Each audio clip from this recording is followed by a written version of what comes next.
আমি ছোট থাকতেই আমার মা মারা যায়। আমাকে মানুষ করার জন্য বাবা আরেকটি বিয়ে করে। আমি ছোট বড় সবাইকে আপনি করে ডাকতাম। আমার একটা সৎ ভাই ছিল। আমার সৎ ভাইয়ের চরিত্র তেমন একটা ভাল ছিল না। একদিন আমার সৎ ভাই আমাকে তার বন্ধুর বাসায় নিয়ে। তাহলে শুনুন আমার বাস্তব জীবনের গল্পটা। আমার নাম তিন আক্তার। গরিব পরিবারের মেয়ে আমি। বাবা কৃষি কাজ করে, তিনি পড়ালেখায় অনেক ভালো, তাই পড়ানোর আগ্রহটাও বেশি। তিনাকে পড়াতে চাই, তাই তো কষ্ট করে হলেও ভার্সিটিতে ভর্তি হয়েছে। আজই গ্রাম থেকে এসেছে সে, এমন এক অবস্থায় পড়েছে। তিনা দেখতে অসম্ভব সুন্দর, অনেক নরম মনের, যখন তখন যাকে তাকে বিশ্বাস করে ফেলে। লেখাপড়া ছাড়া আর কোনো কিছু বোঝে না। গরিব হলেও অনেক আদরের, দিন সবার চোখের মণি। কিন্তু তিনার বাবার পক্ষে এত টাকা জোগাড় করা কষ্ট হচ্ছিল। কোথা থেকে এত টাকা আনবে? মেয়েটার বড় ইচ্ছা কলেজে লেখাপড়া করে বড় কিছু হওয়ার। কিন্তু আমার তো নুন আনতে পান্তা পুরায়। আমার বাবা রাত দিন পরিশ্রম করে আমার লেখাপড়ার খরচ বের করত। কিন্তু বাবার কষ্ট আমার কিছুতেই সহ্য হতো না। আমি বাবাকে বললাম, বাবা, আমার জন্য তোমার এত কষ্ট করতে হবে না। আমি লেখাপড়ার খরচ আমি নিজেই বের করতে পারবো। বাবা বলল, তুই কেমন পারবি? বাবা, তুমি কোনো চিন্তা করো না, শুধু আমার প্রতি দোয়া রাখ। আমি ভার্সিটিতে পড়ালেখা করব বাবা, এটা আমার স্বপ্ন। আমার একটা ছোট ভাই ছিল। আমার মা ছোটবেলায় মারা যান। কিন্তু আমার বাবা আরেকটি বিয়ে করেন, কারণ সংসারের রান্না বান্না করার মতো কোনো লোক ছিল না। আর তাই বাধ্য হয়ে বাবা বিয়েটা করল। আমার ছোট মা ও আমাকে খুব ভালোবাসেন, নিজের মায়ের মতো আমিও দেখি। কিন্তু আমার একটা সৎ ভাই ছিল, তার নাম জিসান। সে লেখাপড়ায় খুব কাঁচা। লেখাপড়া না করে সারাদিন আড্ডা মারে বন্ধুদের সাথে। লেখাপড়ার প্রতি তার কোনো আগ্রহ নেই। আমার ছোট ভাইয়ের কোনো মতো ভালো না। সে কিছুদিন আগে বন্ধুদের সাথে ঝগড়া করেছে, একটা ছেলেকে মেরেছে। কিন্তু এই ছেলের চিকিৎসার সমস্ত করছি আমার বাবার বহন করতে হয়েছিল। আমার বাবার কথার অবাধ্য থাকতে সবসময়। আমি এত ভালো লেখাপড়া করি, তার প্রশংসা শুনলে তার মাথা নিচু হয়ে যেত। আমার প্রশংসা সে কিছুতেই সহ্য করতে পারত না, কারণ আমি তার সৎ বোন ছিলাম। নিজের আপন বোন হলে আজ সে খুশি থাকত হয়তো। যাই হোক, আমার সৎ ভাই কিছুদিন পর একটা মেয়েকে পছন্দ করে। তাকে সে বিয়ে করতে চায়, কিন্তু তার তো কোনো কর্ম নেই, বিয়ে করে কিভাবে সংসার চালাবে?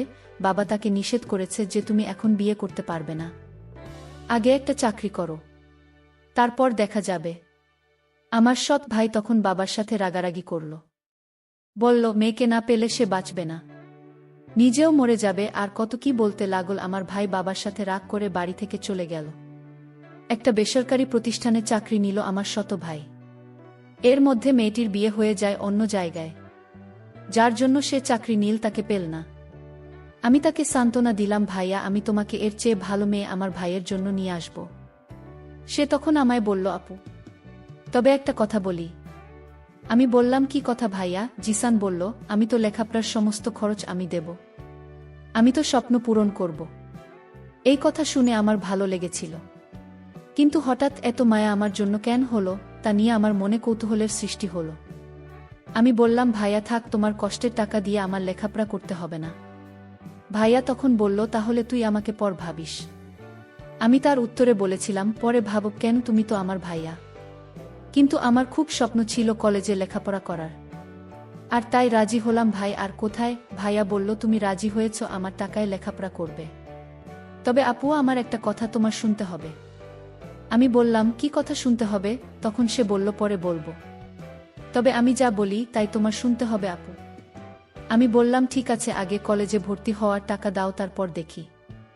তখন আমার ভাইয়া ভার্সিটিতে ভর্তি হওয়ার জন্য টাকা দিল। আমি কলেজে ভর্তি হলাম। আমার এত ভালো লাগছিল। আমি লেখাপড়া করব, ভালো একটা চাকরি করব। আমি ভার্সিটিতে যেদিন প্রথম পা রাখলাম, আমি এত বড় ভার্সিটি দেখে অবাক হয়ে তাকিয়ে দেখছে, আর ভাবছে এত বড় ভার্সিটিতে পড়ব। আমি চারপাশে দেখছে আর খুশি মনে হচ্ছে। গত ছাত্রছাত্রী ঘুরে বেড়াচ্ছে, আশেপাশে বড় বড় বিল্ডিং, রাস্তা দিয়ে হেঁটে যাচ্ছে আর স্বপ্নে রাজ্যের কথা ভেবে চলেছে। একটু পর পর চোখের চশমাটা ঠিক করছে, এটা তিনি একটা অভ্যস্ত হতে গেলে। তিনি ইচ্ছে ছিল এমন বড় ভার্সিটিতে লেখাপড়া করার, আজ তা পূরণ হতে যাচ্ছে। ভাবতে খুশি লাগছে। হঠাৎ কারো সাথে ঠাস করে করে ধাক্কা খেয়ে নিচে পড়ে গেলাম। স্বপ্নের কথা ভাবতে ভাবতে একটু বেশি অন্যমনস্ক হয়ে গেছিলাম। নিচে পড়ে উপরে তাকাতেও পারলাম না। তার আগেই কেউ ঝড়ের গতিতে আমাকে উঠিয়ে ঠাস করে চর বসিয়ে দিল। আমি অবাক হয়ে সামনের মানুষটার দিকে তাকিয়ে আছি। একটা মেয়েকে দেখলাম, তাকে দেখে মনে হল কোনো বড় লোক ঘরের মেয়ে। সে আমাকে বলল, তোর তো সাহস কম না, আমাকে ধাক্কা দিস আমাকে। আরও কয়েকটা ছেলে মেয়ে ছুটে এল মেয়েটার কাছে। শুধু না, কি হয়েছে রে?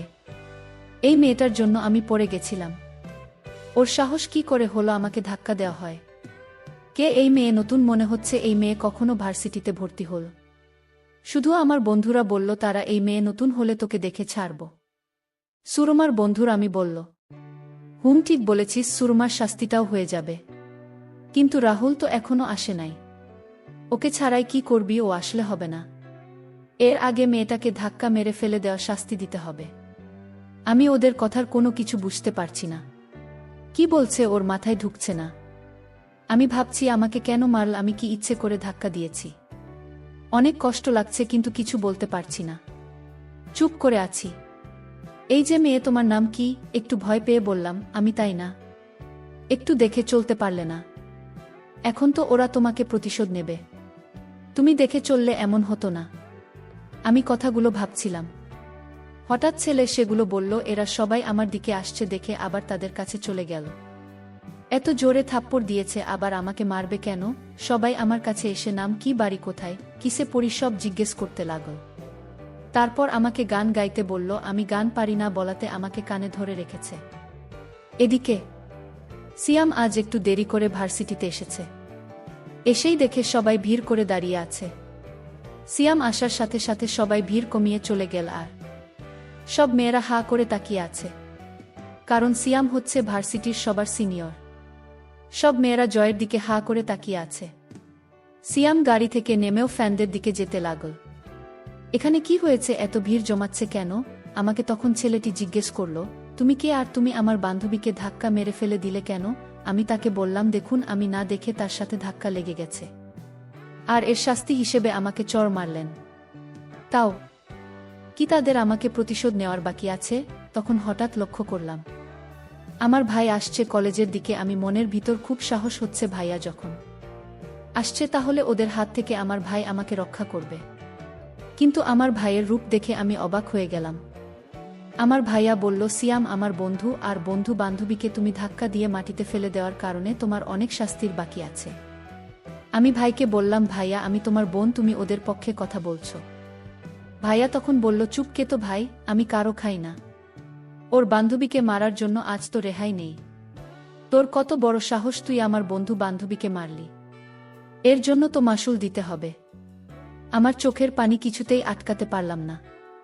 মনে মনে ভাবলাম, আজ যদি সে আমার মায়ের পেটের আপন ভাই হতো তাহলে কখন ওদের পক্ষ নিয়ে কথা বলতো না, নিজের বোনের জন্য জীবন দিয়ে দিত। তাও বোনকে বিপদে ফেলে চলে যেত না। আসলে পর কখনো আপন হয় না। হতে পারে সে আমার শত ভাই। সৎ ভাই এরকম আচরণ করবে? আমি তখন কান্না করতে লাগলাম। আমার কান্না দেখে ওরা হাসতে লাগল আর বলতে লাগলো, কেঁদে কোনো লাভ নেই। আমার ভাই হঠাৎ বলল, আমার সাথে চলো। আর ওরা বলল, আজ তুই বেঁচে গেলি তোর ভাইয়ের জন্য। ভাইয়া বলল, আমি তোকে টাকা দিয়ে কলেজে ভর্তি করিয়েছি, সেই টাকার কথা কি ভুলে যাচ্ছ? আমি বললাম, কি করতে হবে আমাকে বলো। আমি তোকে নিয়ে আমার বন্ধুর বাসায় যাব। আমি বললাম, বন্ধুর বাসায় কেন? জিসান বলল, আমি তো আগেই বলেছি তুই আমাকে কোনো প্রশ্ন করবি না, আমার সব কথা তো শুনতে হবে। ভাইয়া বলেছি, আজ আমার মনটা ভীষণ খারাপ। কারণ আমি আজ প্রথম ভার্সিটিতে এসেছে অপমানিত হয়েছি। আমি আজ কোথাও যাব না। অন্য দিন বলিস তোর বন্ধুর বাসায় গিয়ে আসনে। আমার ভাইয়া তখন খুব রাগান্বিত হয়ে বলল, এখন বলেছি এখনই যেতে হবে। আমি ভাইয়াকে বললাম, ভাইয়া প্লিজ, আমার খারাপ লাগছে, আমি আজ তোর সাথে কোথাও যেতে পারবো না। এই কথা বলতে আমাকে একটা জোরে চড় মারে ভাইয়া। আমি কান্না করে বললাম, ভাইয়া তুই চড় মারলে? আমার আপন ভাই হলে আমাকে এভাবে মারতে পারতো না। ঠিক আছে, আমি যখন তোর কাছ থেকে টাকা নিয়ে ভুল করেছি, তাহলে এই ভুলের প্রায়শ্চিত্ত আমার দিতে হবে। ভাইয়া নামক পাষাণ মানুষটি বলল, গাড়িতে উঠুন। আমি কোনো কিছু না বলে চুপচাপ গাড়িতে উঠে পড়লাম। তারপর সে আমাকে তার বন্ধু বাসায় আমাকে নিয়ে গেল এবং বলল, আমি তো এখানে কেন এসেছি জানিস? আমি বললাম, কেন আনলে এখানে? তখন একটা বয়স্ক লোককে আমাকে দেখিয়ে বলল, ওই লোকটিকে বিয়ে করতে হবে তোর। ভাইয়া বলল, যে মানুষটিকে দেখতে পাচ্ছিস ওর সাথে তোর বিয়ে দেব। আমি বললাম, এটা কোনোদিন সম্ভব না। ভাইয়াকে বললাম, ভাইয়া আমার একটা পছন্দ আছে, আর সেই পছন্দের উপর তুই জোর চালাতে পারিস না। ভাইয়া তখন বলল, বসে বসে আমার বাবার সব টাকা শেষ করেছিস তুই। আমার বাবা আমাকে তেমন একটা ভালোবাসেন না, শুধু তোর জন্য। আর তাই তোকে আর সহ্য হচ্ছে না। তোর জন্য আমি বাবা আমার প্রতি তেমন নজর রাখে না, ভালোবাসে না, শুধু তোর কথা ভাবে। তাই আমি মনে মনে ভেবেছি তোকে ওই লোকটার সাথে দিয়ে দেব। লোকটা অনেক টাকার মালিক, একটু বয়স বেশি। আর কি, বয়স বেশি হলে সমস্যা কি?